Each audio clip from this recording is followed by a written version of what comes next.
اذا الكومه بتعمل لك مسافه، اذا الكومه بتعمل لك مسافه، تمام، بتعمل لك مسافه.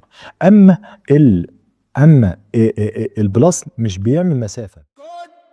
كود وذا سم من الصفر نبدأ نوصل للأحلام، يا سلام لابتوب مفتوح قلبك مليان. اهلا بيكم في فيديو جديد، والنهارده هنفهم مع بعض ايه هي الكونكاتينيشن في بايثون. يلا نبدا على طول عشان ما نتاخرش. اول حاجه هنفهم مع بعض يعني ايه الكونكاتينيشن.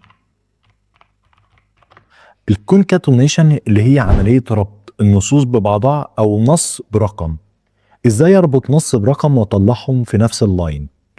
الكلام ده عايزين نفهمه. الكلام ده طبعا عمليه الكونكاتينيشن بتتعمل عن طريق حاجتين، عن طريق البلس او عن طريق الكوما. تمام، عن طريق البلس عمليه الجمع او عمليه الكوما. تمام. عملت متغير سميته اكس، حطيت فيه القيمه اللي هي عصام مثلا، تمام، وعملت متغير تاني حطيت فيه القيمه اللي هي وليد مثلا بالشكل ده، وعايزين نربط عصام بوليد، يعني عايز اطلعهم في نفس اللاين. اعمل ايه؟ يعني هعمل كده. المفروض انت هتقول لي هنعمل اكس بلس واي بالشكل ده، صح؟ مش هنا بنستخدم بلس او هنستخدم او خلي بالك دي اور او هنستخدم الكوما. فلو عملنا بلس بالشكل ده هنعمل رن الكود، فبالشكل ده هيطلع لي عصام وليد بس ملزوقين في بعض. فواحد يجي مخترع اختراع حلو، يجي يقول لي انا هعمل مسافه هنا، فاقول له تمام انت عملت مسافه هنا، فطلعت لك بالظبط كده وفي ما بينهم مسافه. تمام قوي.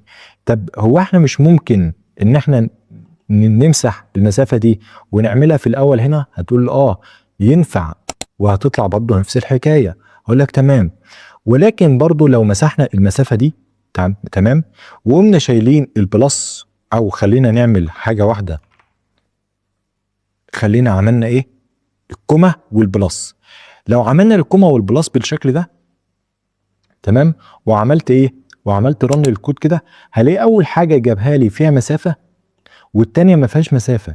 اذا الكوما بتعمل لك مسافه، اذا الكوما بتعمل لك مسافه، تمام، بتعمل لك مسافه. اما البلس مش بيعمل مسافه. يبقى دي اول حاجه انا فهمتها، ان الكوما بتعمل مسافه دايركت لوحدها. خلي بالك انا مش بعمل مسافات في النص، الكوما هنا عملت مسافه ما بين الكلمتين دول. اما هنا في الإصام وليد ما بيعملش ايه؟ ما عملش مسافه. البلس هنا ما عملش مسافه. يبقى كده فهمنا الفكره ماشيه ازاي. تمام.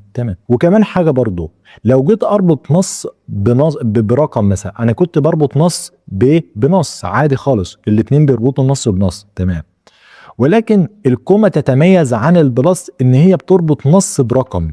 يعني لو جيت شلت ال الوليد ديت اللي هي كانت كنص وحطيت بدلها 10 الرقم، وجينا شغلنا الكود، هلاقي ان واحده هتشتغل والتانيه مش هتشتغل. بص كده اهو، اول واحده اشتغلت اللي هي كانت ايه؟ اللي هي كانت عصام 10 ويعمل لك مسافه كمان، فديت الكوما.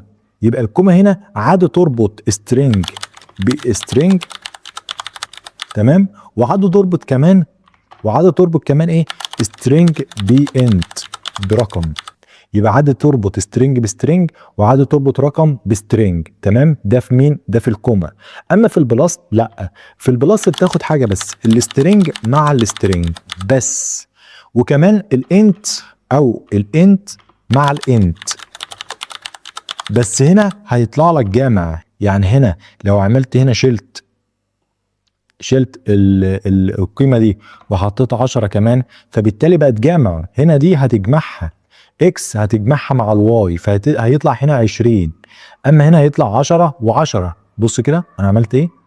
فهنا هيطلع 10 و10، ده الكوما. يبقى الكوما هنا ما بتجمعش، الكوما بتعمل لك عمليه كونكاتينيشن ما بين الانتجر والانتجر كمان، ينفع، وعملتها لك اهو. اما هنا تحت هنا جمع لك الاكس اللي هو كان قيمته 10 والواي اللي هو كان قيمته 10، جمعهم مع بعض فكان 20. تمام.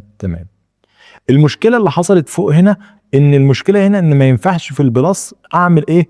سترينج بانتجر. يبقى ما ينفعش ان انا اعمل في البلس سترينج مع انتجر. يا رب تكون فهمتوها.